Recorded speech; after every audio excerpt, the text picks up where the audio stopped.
So what I tell my clients to do is like, what problem do you want to own? Okay. What problem do you want to own? And because your customer has a problem, what's that one significant thing you hear over and over again? That over and over again. Now you're going to say, oh, well, there's 3, there's 4, and there might be. But what's that one problem maybe that you've made where you've made the most money, right? They're willing to spend money on, but that is where you should start, okay?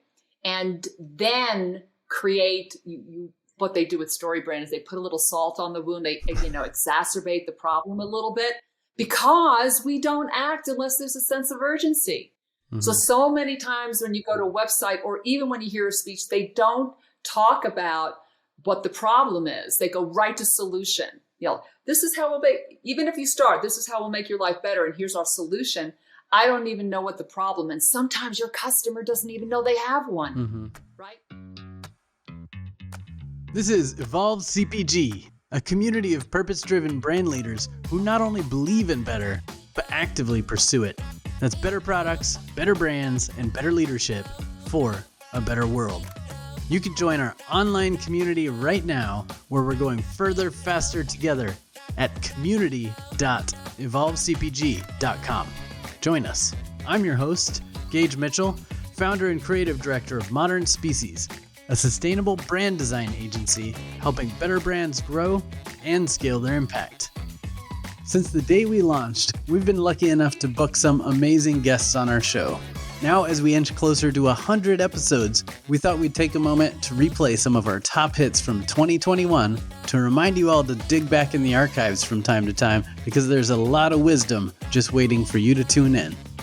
On today's episode, we're speaking with Carolyn Parrs, CEO of Mind Over Markets, about the green consumer and the best ways to talk about sustainability. Hi, I am Carolyn Parrs, and I'm the CEO of Mind Over Markets. And for nearly 20 years, we have helped market sustainable and social impact businesses to help them clarify their message so they are seen, heard, and grow their businesses. Nice.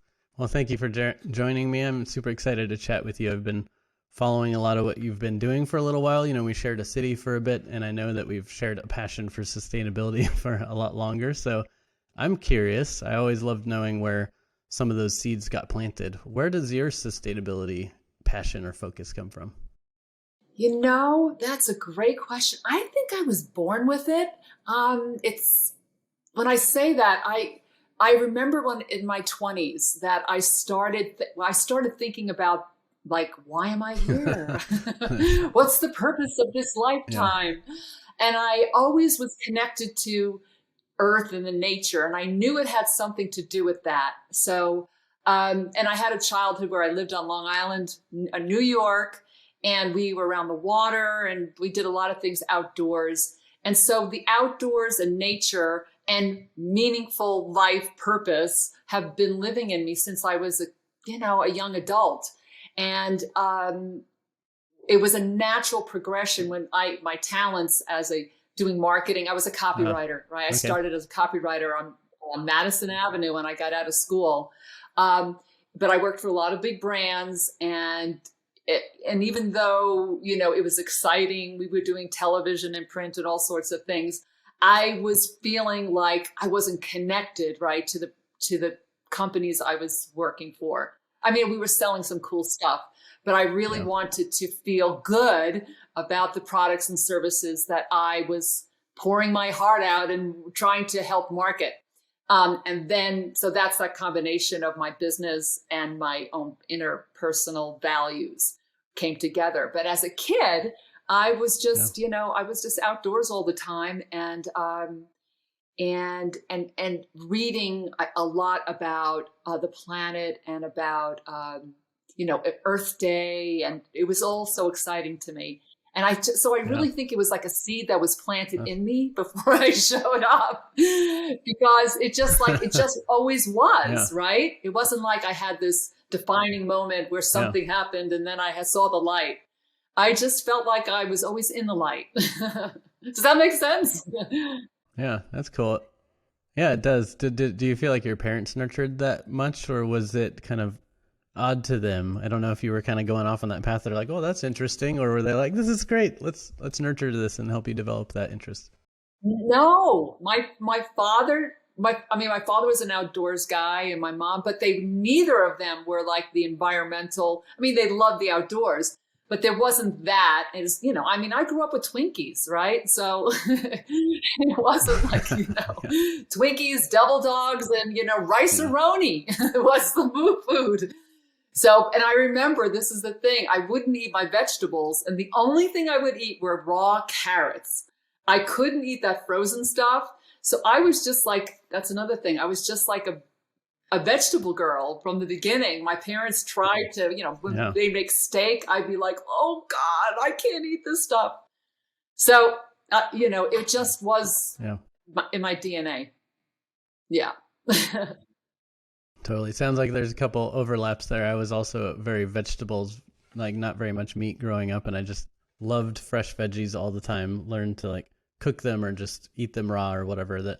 And as an adult, I've kind of converted a lot of people who are hardcore meat eaters into actually loving vegetables too. Because I think it's just about knowing how to eat them or how to prepare them that a lot of people avoid it because they don't know that.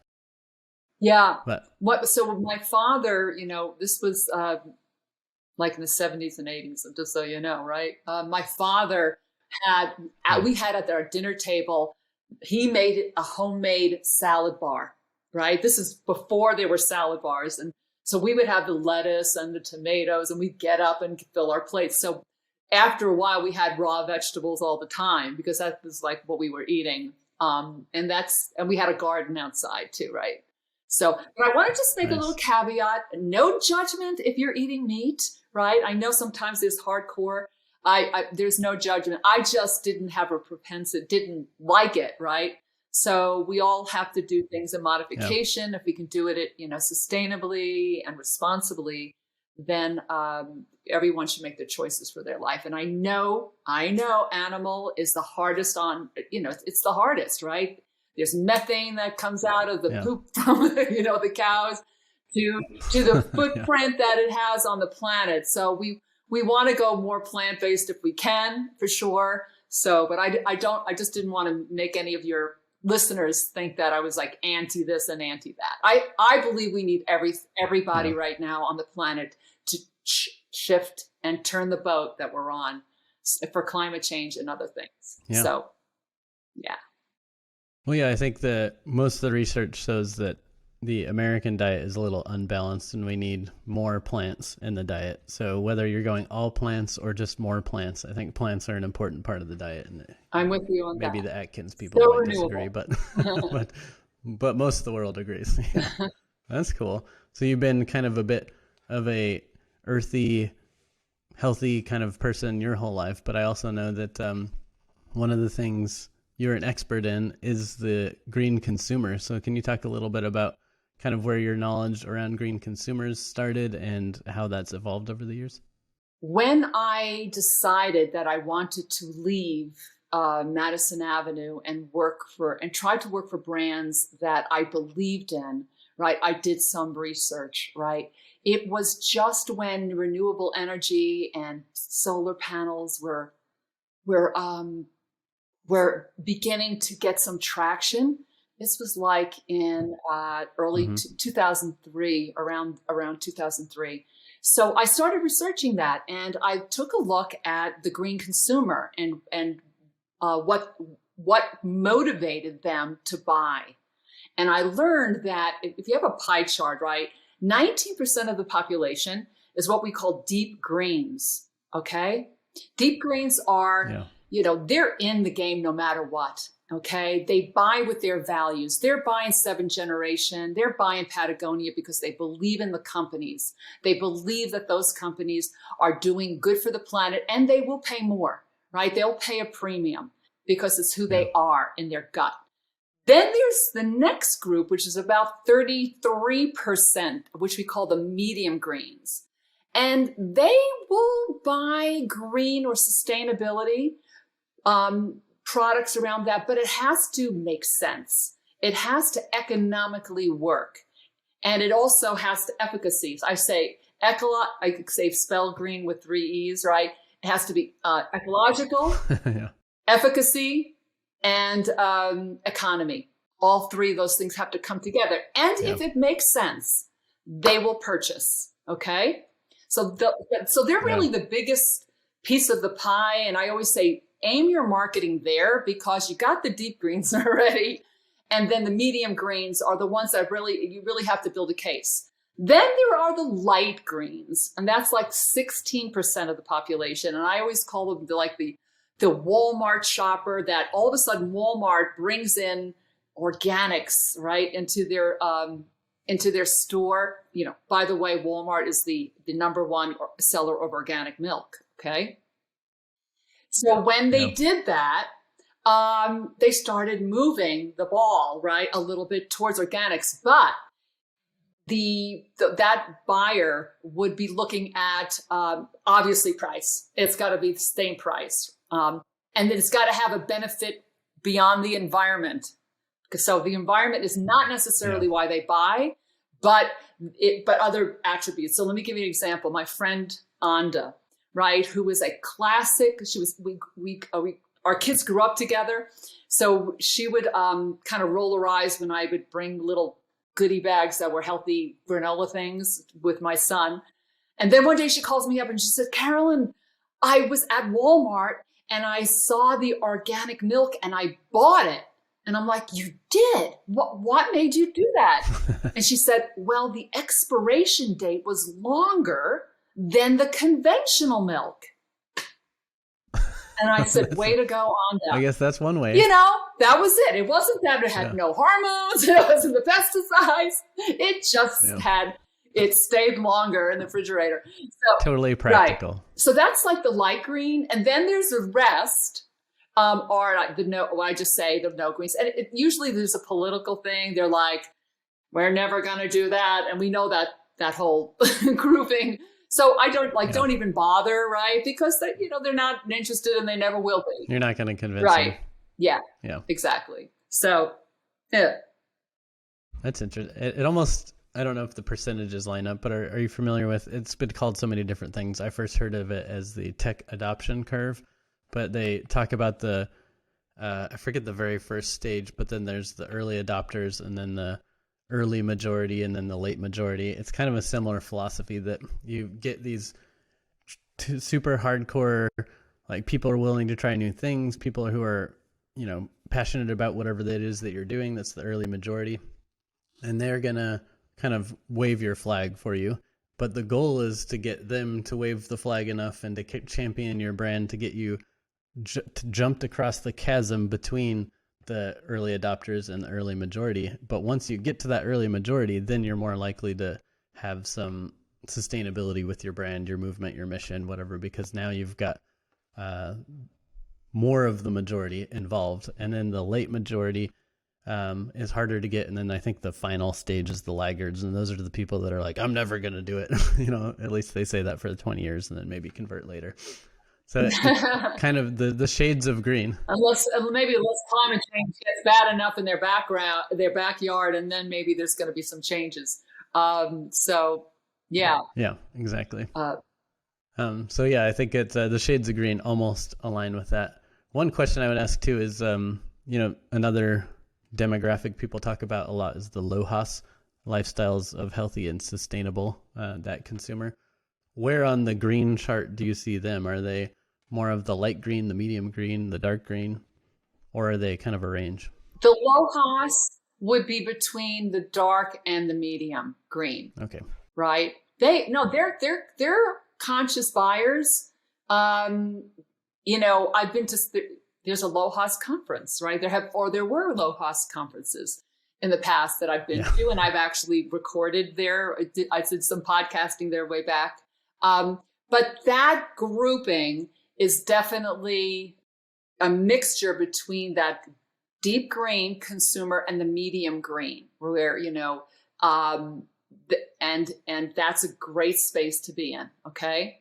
But here's the thing. I just want to say this from a messaging standpoint, even though we're saying that we're talking about the green consumer, still, when you market to them or you want to market to them, you still have to do your homework on what's important to that customer. You might not lead with a green message.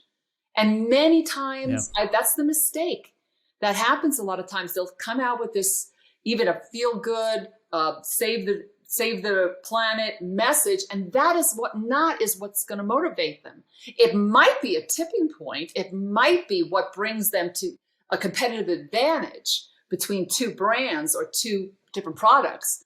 But you really need to, whoever you're targeting, dig deep into it. It could be a health situation, right? It could be, like I say, an economic one, but not necessarily a green message. You would weave it in, but you don't lead with it.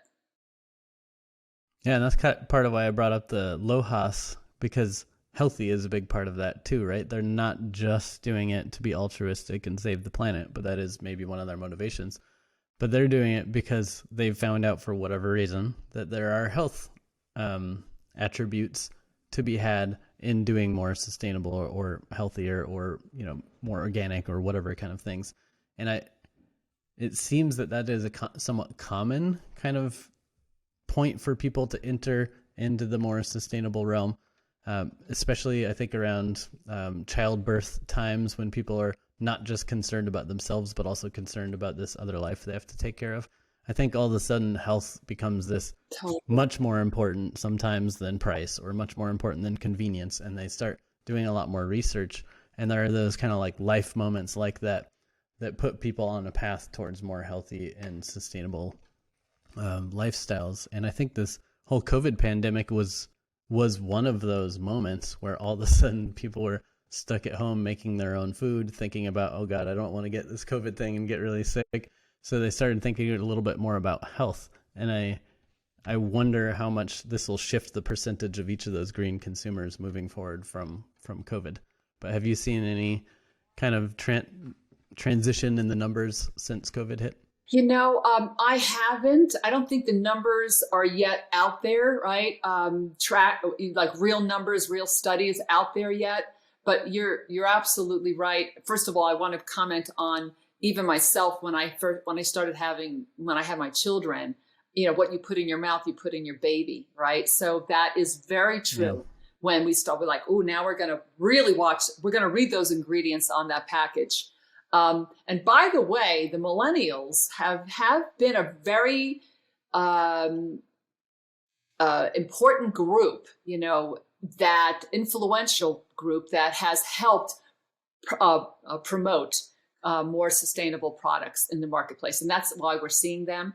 90% of them said that they would buy from a company if they believed in their sustainability or environmental practices.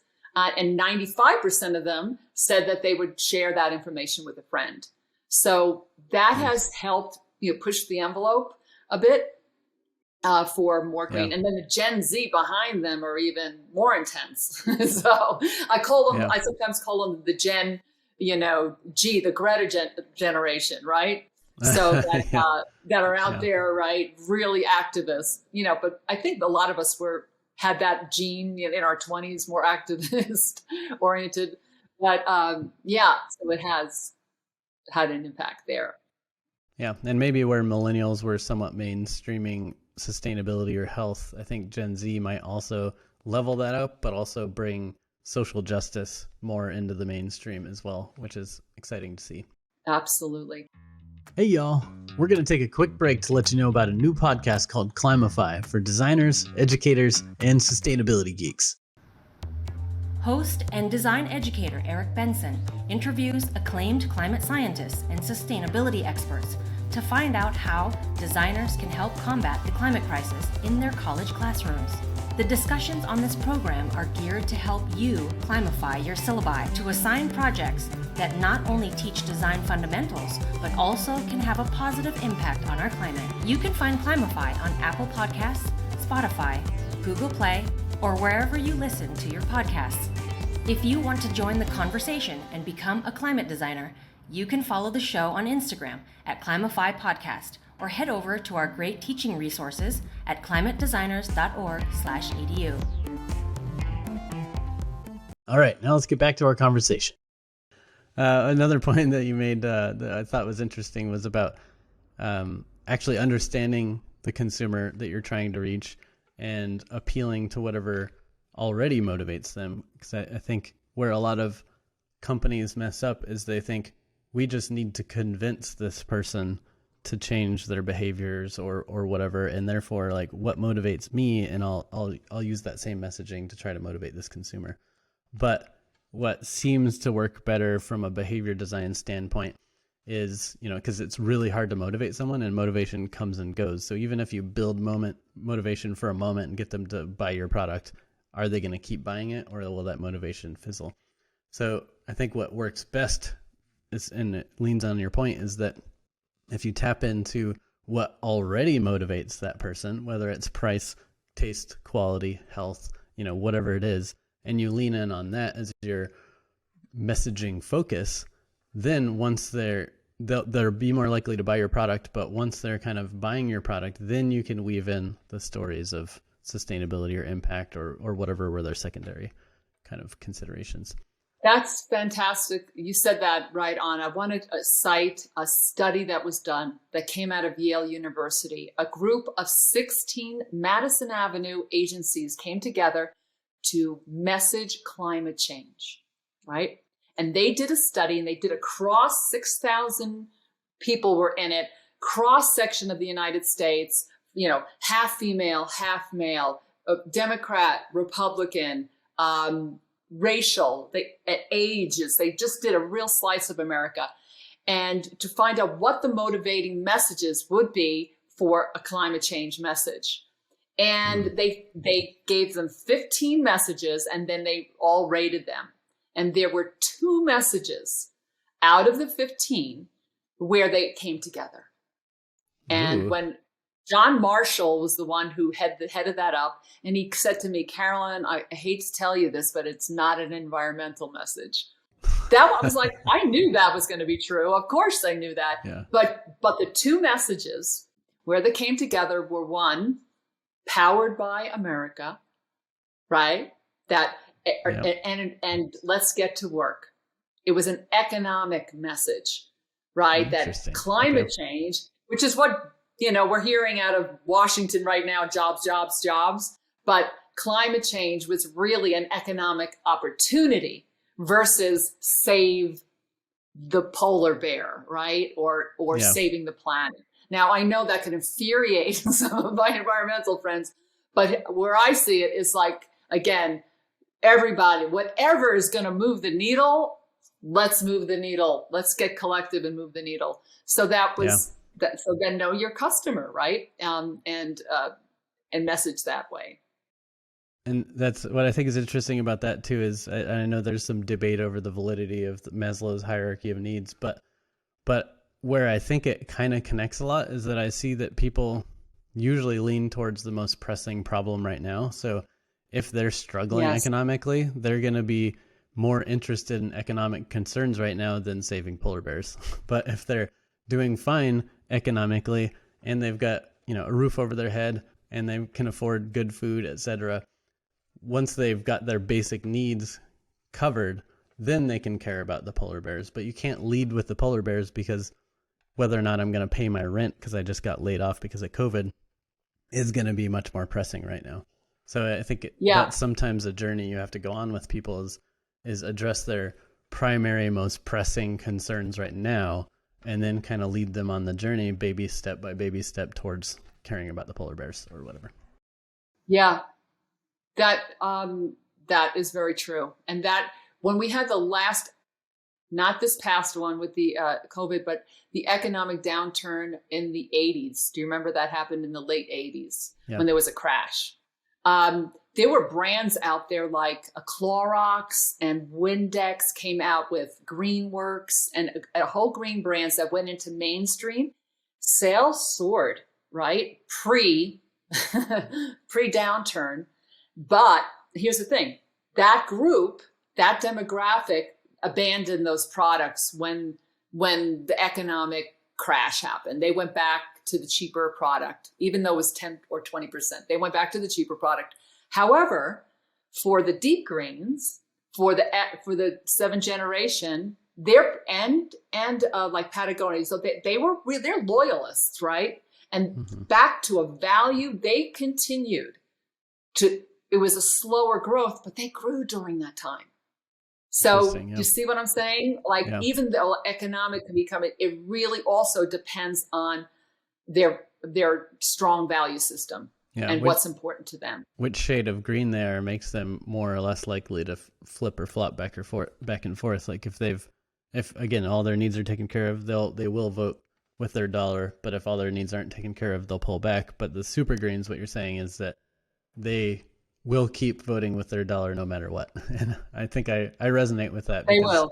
There are non-negotiables in my life where it's, I've got to have, more sustainable materials, whatever. I try not to buy anything that can't be recycled or was already recycled or, different things like that. I just want to have a low footprint in that regard. I hate sending things to the landfill if they don't need to. And then food, like I need good food, and everything else in my life can be negotiable. I'll cut back on all other expenses so that I can make sure that I can get good food and buy better products, basically. And so, obviously I'm more of the super green, but for somebody who's a little bit more flexible and they're dipping their toe in the green water, of course, that totally makes sense that they'll pull back as soon as the purse strings get tightened. Yeah, exactly. So that might be all confusing for someone who's trying to market their brand, right? If they really have a very deep green brand, they have to decide on what kind of company they want to be is also true. So I keep on using Patagonia just because if you go to their website, right straight up, they say, we are an activist company. Mm-hmm. Yeah, they use that word, we're an activist. And that is their part of their purpose and why they're on the planet. But your company, another brand might be different.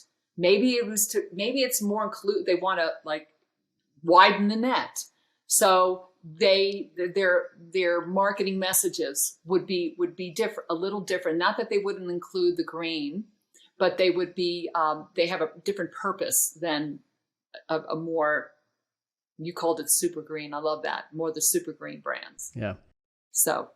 Yeah, that is interesting. It's tough to figure out exactly where to lean. Often when I'm advising clients, I tell them that, you've got to focus on that quality, the taste, the whatever first. And if you've nailed that, then you can bring out some of the other messages. But until you win them over in terms of like, this is a good product and I want to have it, it's hard to really just lean heavily in on the sustainability, because even super green people maybe don't want to buy a bad product just because it's super green. Whereas Patagonia, you by default, it's a good product. It's going to last. They've got like lifetime guarantees on it. And especially if you're the outdoorsy type, you probably like the style too. So because all those things are already considered and locked in, they can lead with this more activist message and still connect with people. But if you haven't really dialed in your product and you're just leading with sustainability, let's just take a cleaning company. Like if you make dish soap and you lean on sustainability, but your product sucks and it doesn't wash my dishes very well, you're going to lose all of your customers, right? But if you got a great product, if it doesn't work, right? Yeah. Yeah. So it is interesting, but it's tough to find the right thing to focus on when you're running a business. There's a million things pulling your attention all the time and all these different priorities. So it can get confusing and hard to understand where to really lock your positioning in. But speaking of which, you obviously run an agency called Mind Over Market. So tell us a little bit more about that and what you do there. Yeah. Well, here's the thing. So many businesses struggle to find the right words, right, to message their sustainable or social impact products and services. Actually, even if they're not sustainable, they struggle to that. They use too much jargon. That happens a lot in sustainability. They confuse their customers. And what happens at the end of the day is that they have little or no impact in the marketplace. So at Mind Over Markets, we have two things that we help with. First of all, we have a storytelling framework that is sublime. It really works. And we combine that with really our skillfulness of over the last 20 years of working and knowing what motivates that that buyer. And we blend that so that they can clarify their message, so they're seen, heard, and grow their businesses. So that's what we do in Mind Over Markets. We help our customers to clarify their message and create compelling messages so that they can grow their companies, because it is not the best products that win at the end of the day. It's the ones that can communicate the clearest and the fastest. Nice. You have 10 seconds when somebody comes to your website to do 3 things. You have to answer, what do you do? How do you make my life, customer life, better? And how do I buy from you? And I cannot tell you how many websites I've gone to that you go there and you're like, what do they do? or if you have to ask the questions, what do you mean by that? You haven't hit your message, because you can't answer that when somebody comes to your website. What do you mean by that? And if you start digging and scrolling and trying to figure it out, you know what people do. They get distracted and they're on to the next thing. Yeah. So that's why so what we do is we help them hone that so that they can tell their story on their homepage, right? Or their landing page. And really they're inviting their customer into their own story. Nice. Because it's all about their customer. It's not about you, brand. So, when I worked in Madison Avenue, the mantra was the brands were the hero, right? And, we do this, we do that, and we're so great. But the truth of the matter is your customer is the hero, and you are the guide to help them win the day. And if you can flip that and tell your story through your customer lens, then you gain so much more traction. And that's actually a story brand. It's called Story Brand, a framework. I'm a story brand guide, and I absolutely love it. And worked with many brands on really clarifying their message that way. That is so customer centric. Nice. Because instead of saying, "Oh, this is what I do," so when you go networking and people say, "Hey, what do you do?" and they start talking about themselves, you're like, "Oh, great, good luck with that." Instead of inviting them into a story about them, and then they're leaning in because they might have a problem, they might have an issue. So flip that and tell your story through your customers' needs and wants. Yeah, I'm familiar with the story brand methodology. I've read the book. It's a great book. So anyone listening out there, check out the book. But then obviously there are certified consultants like you, Carolyn, who can help guide people through that process. And you go through a bunch of training, you understand the framework, you've used it so many times that you can help guide people through. And, reading the book is great, but sometimes you struggle to get it down on paper yourself, so it's definitely helpful to have someone else help push you through that. Because if anyone's ever tried to write for themselves or design for themselves, they know how hard it is to really nail it, especially from a clarity standpoint, because you, the founder of the business, know all the 150 different ways that you think you're better for the world, better for your customers, better whatever. And you got all these little nuanced things in your mind and you want to communicate all of them, but you can't, because that creates such a lack of, I love that. You create such a lack of clarity, right? So it's really helpful to have a framework and to have a consultant or someone else outside of your company to listen to everything that you do and tell you, this is the thing. You need to lead with that. This is the first thing you need to talk about. Then you can talk about these other things after you've got them hooked into this first thing.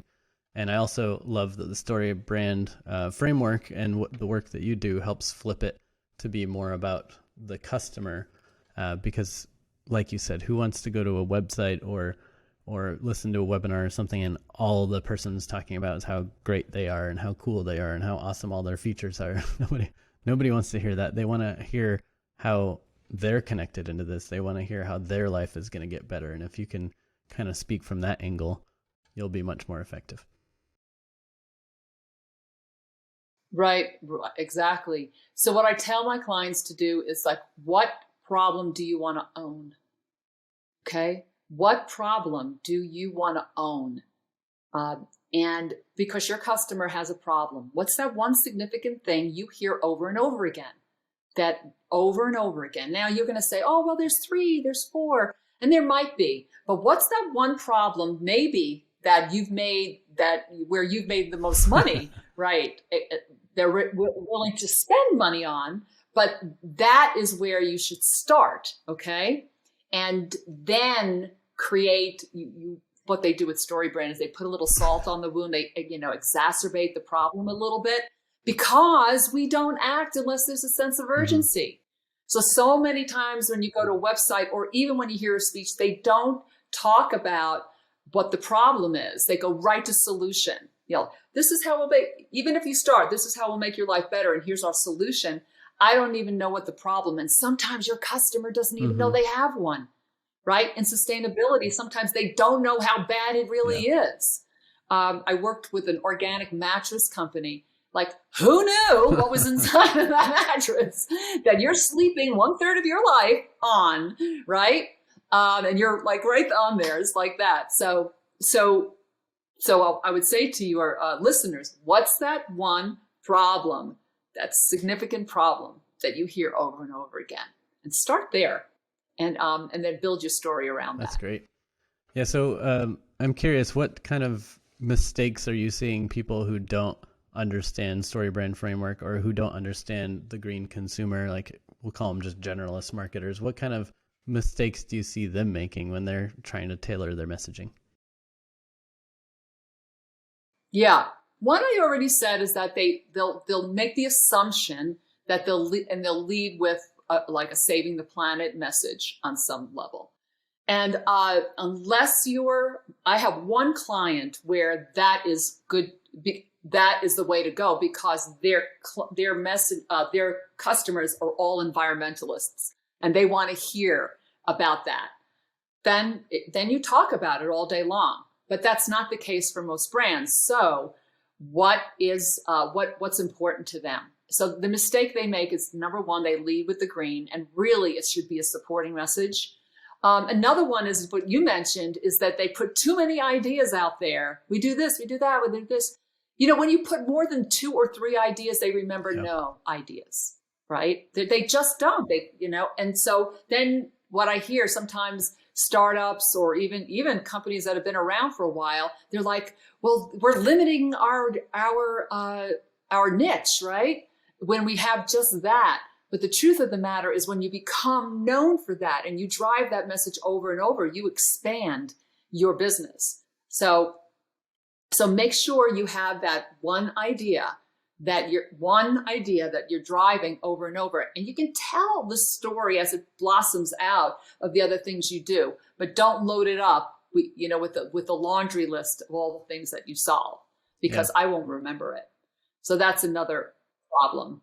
Another problem is that when I get to a website, I call it "Don't Make Me Dig," right? I'm like, where do I get in touch with them? There's no direct call to action, right? You see, learn more, or you see, read this. And if your homepage or your lead page has all of these learn mores, and so you coming down and I click on that, you have just taken me away somewhere else, and I haven't even told my story yet. You've distracted me and brought me over there. So don't do that until after you tell your story. So know what your direct call to action is. Buy now, schedule a call, donate, whatever that is that you want them to do after they get to your site, and keep that prominent. So people know what to do and not like dig around to find out how to engage.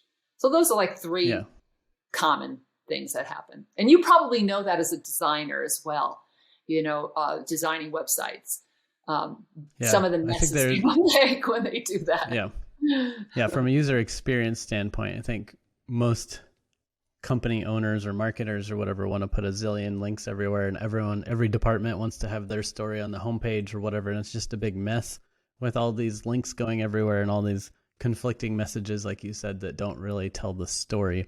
And of course, after the first enticing link on the page, probably the rest of the page is barely going to get noticed because you're going to lead people away from it. So exactly to your point, if you have an important story you want to tell or a message that you need to get across before people leave the page, obviously place your links wisely. But you also made a good point that so many websites don't have a clear, well, what do I do now? Like, what's my next step?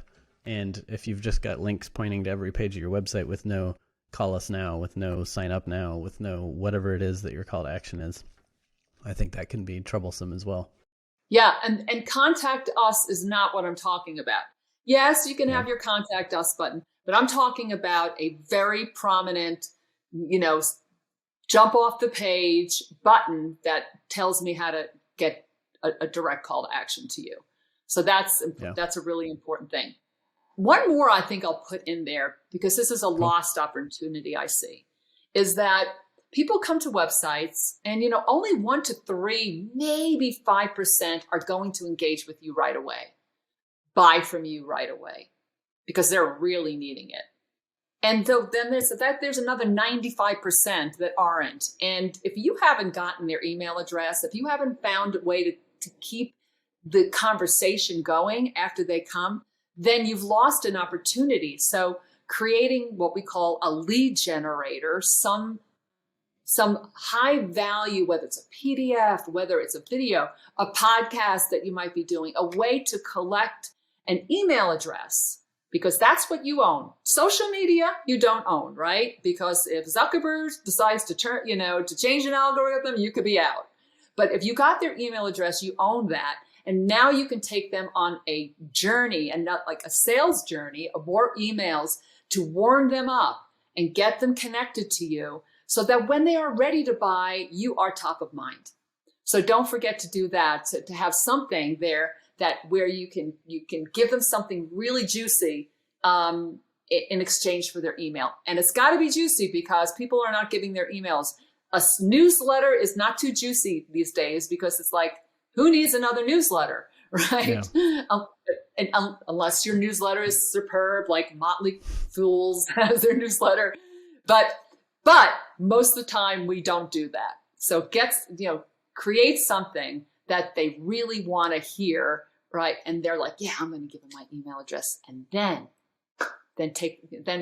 write some great emails and copy, and then social media to get them to be ultimately your customer, maybe 18 months down the road. Yeah. Right. But long game. But if they leave and you haven't gotten it, you're out. Yeah. So that makes sense. One more tip. Yeah. And I feel like, because we've talked a lot about focus, like if you don't pick the one thing that's the most important to communicate up front, that you're going to lose them. I'm sure most people listening are going to be like, but what about my other 90 things? So what advice do you give people after you've narrowed in on the one thing that they need to lead with? What advice do you give them on still talking about all the other 5, 10, 100 things that make them special? Yeah. So first of all, you're not going to want 100, right? But in this framework we talk about, there's actually a section called value proposition, where you have 3 big benefits that you can talk about. There's also your product line could be right there, featured products. So you're telling this story. So what we're saying is that when you're going to lead with one problem, and then you can, you're telling your story, tell them of the other things you do too. Yes, you can do that. It's just that you're not going to lead with like, here's all the great things we do, and forget it. And by the way, it's not you, right? You're creating a messaging that's about them. So there is opportunities to be able to speak about it. It's just not out of the gate. So what is your gateway in that will get someone talking? You want them to connect with you or buy from you. What's the thing, the lowest hanging fruit? Like, what's that thing that can get them engaged in the game? And then you've got them, or you're their customer. Now you can market the rest of that. Okay. And that's a journey, mm-hmm. But you're not going to have 50 things up front, yeah. Or else it's going to be like deer in the headlights. They're going to be like, Don Miller, who wrote, who was the founder of StoryBrand, calls it, don't make me burn too many calories in my brain. I can't. We have so many marketing messages coming at us. Don't make me think that hard, right? So when you get to a homepage, people don't read. I'm a copywriter, right? People don't read the copy. They scan it. So you got to be able to distill it down, right? Now, after you distill it down, they can go in deeper, right? Into the weeds, into your internal pages, right? And a lot of people, some people might never do that. Some people are all about that, but don't do it on the homepage because you can lose them there. Yeah. That reminds me. Did that yeah, make totally. sense? And that reminded me of another framework, Simon Sinek's, like start with why, right? That's also a similar kind of thing where you don't bore them with in the weeds of the what, like all your technical specs or exactly how your process is going to work or whatever, until they're sold on the why. They need to know why I should work with you, and then maybe dive a little bit more into the how, like how is it that you're going to help me? Like how is this better than other solutions? And then only once I'm kind of convinced that I'm like, okay, I'm interested in learning more, now you can tell me all the what. Now you can dive into the nitty-gritty details. And then another note I was going to add is I often kind of reference like a retail environment. Like if you're walking down a main street with all these cute shops and you only have a moment to capture someone's attention to get them in the store, like whatever you've put on your sign or in your window graphics, that's got to be your primary message to come in. Like I've got to feel like, okay, this store is the type of store for me. I don't know what all is in there yet. You haven't listed every single thing. I don't know all the prices. I don't know whatever, but I know that you make, I don't know, sustainable clothing for the modern man or, whatever. And I'm like, okay, well, that's interesting. That sounds like me. I would like to go in there and see what they have. But once I'm in there.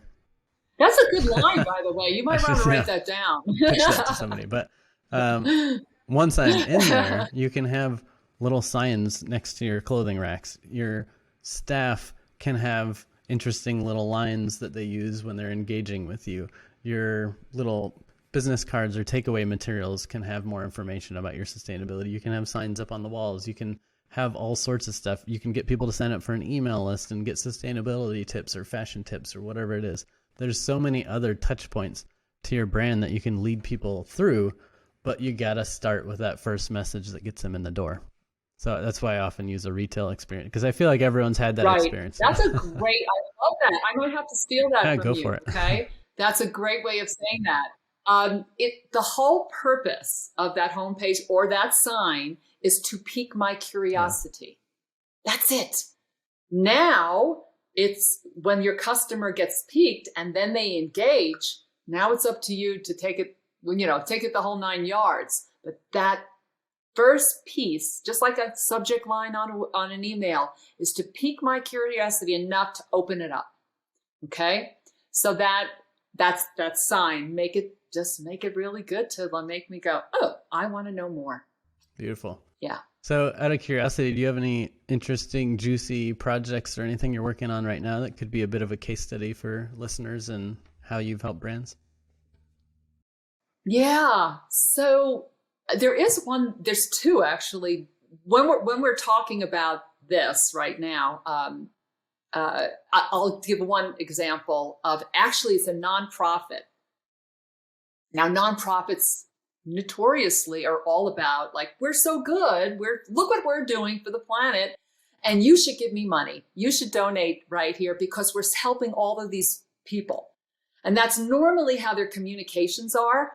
So to flip that really and really engage, get more donations and engage your customer, tell the story through their lens, through that. So let me give you an example. One of my clients, EAL Green, check them out, ealgreen.org. What they do is they work with large corporations that have excess inventory, like just say Amazon, right? Somebody returns a washing machine or sunglasses and has a little bit, maybe it's a little off or it's not saleable anymore, that they can't put it back into inventory. So it's excess inventory, surplus, and it can end up in a landfill or it ends up at a liquidator, which actually reduces your brand's equity, right?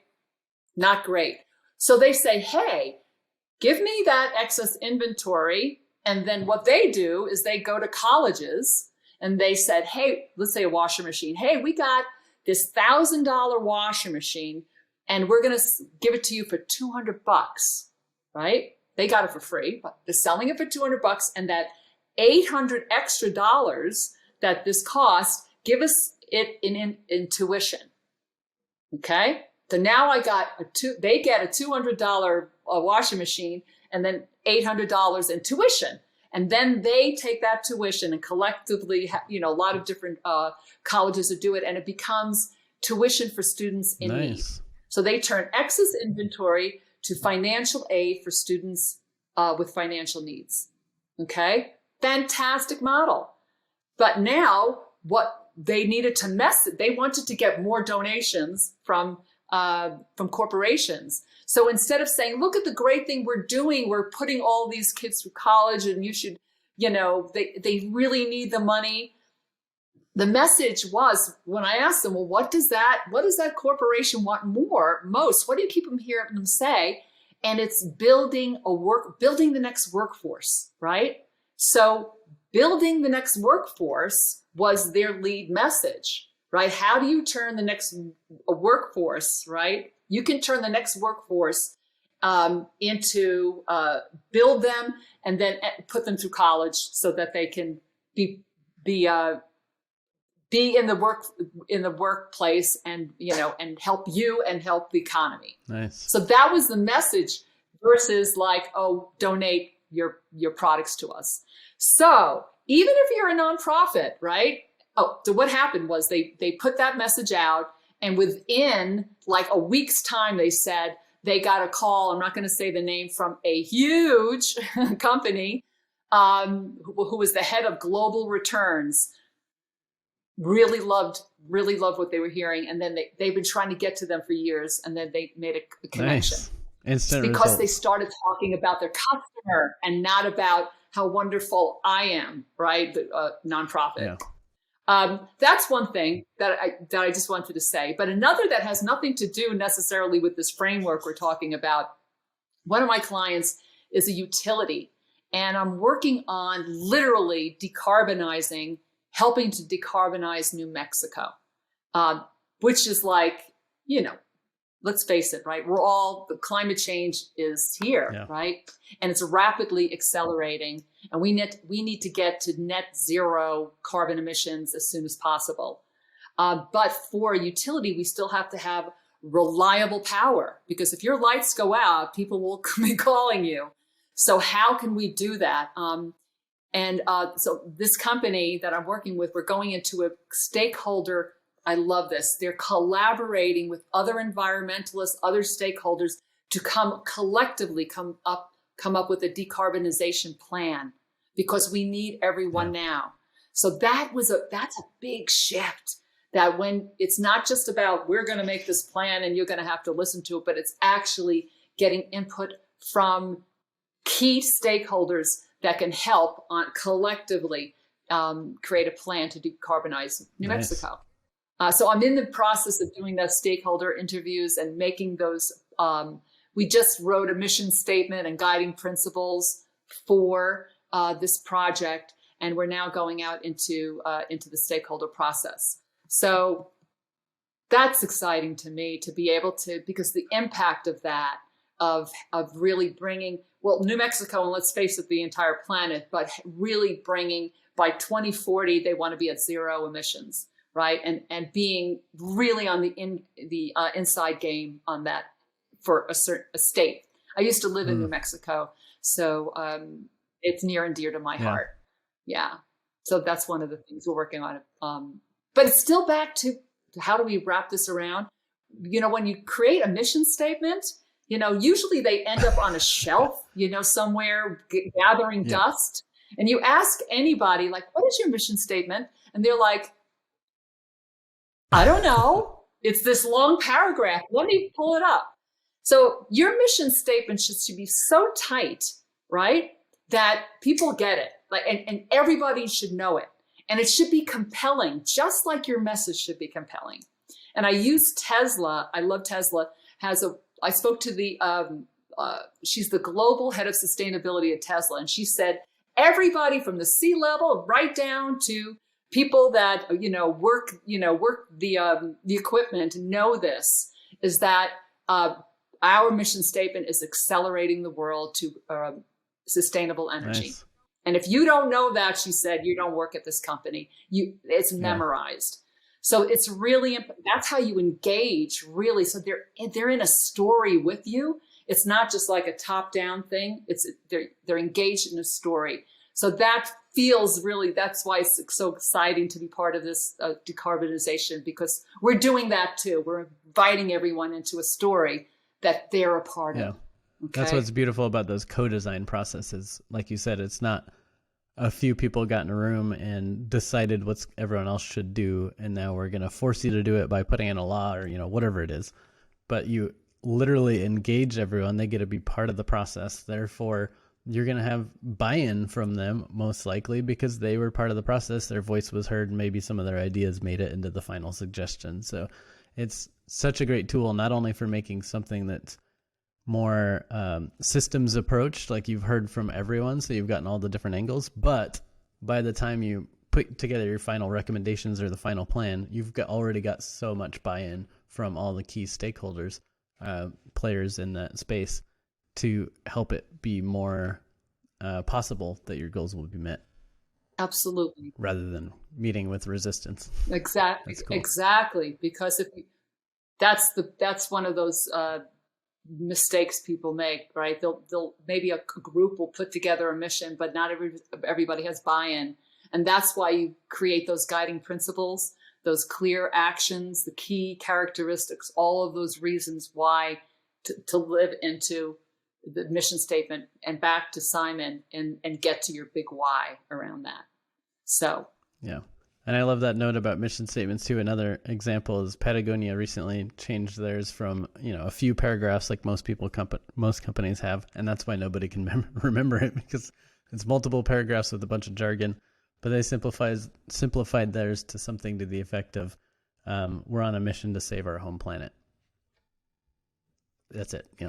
Like that's all you need to know. What, and therefore, of course, all the employees can now memorize it.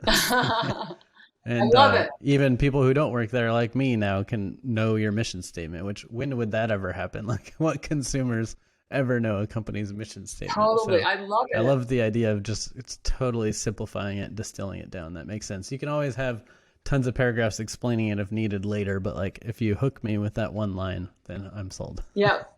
There's that one line, back to that one line, right? Yeah. So.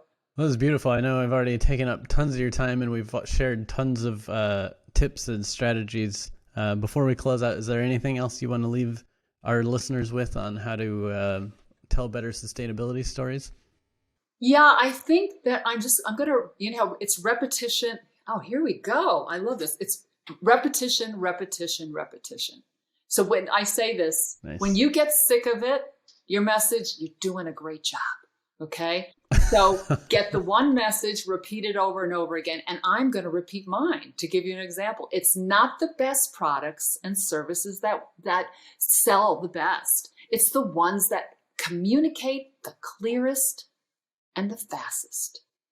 Okay. So repeat your driving message over and over in a million different ways so that you become known for that.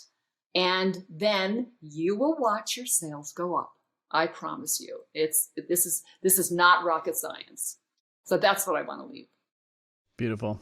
It's a wonderful nugget of wisdom to pass on. And I appreciate all your time and all that you do, and for you to come in on the show and sharing some of your experience, wisdom, research, methods. That's super awesome. I imagine our community will get a lot of benefit from it. So thanks for coming on, and thanks for being you and doing what you do. All right back at you. Thank you so much. And you do such great work as well. So all together we'll make a difference on the planet. Thank you for inviting me here.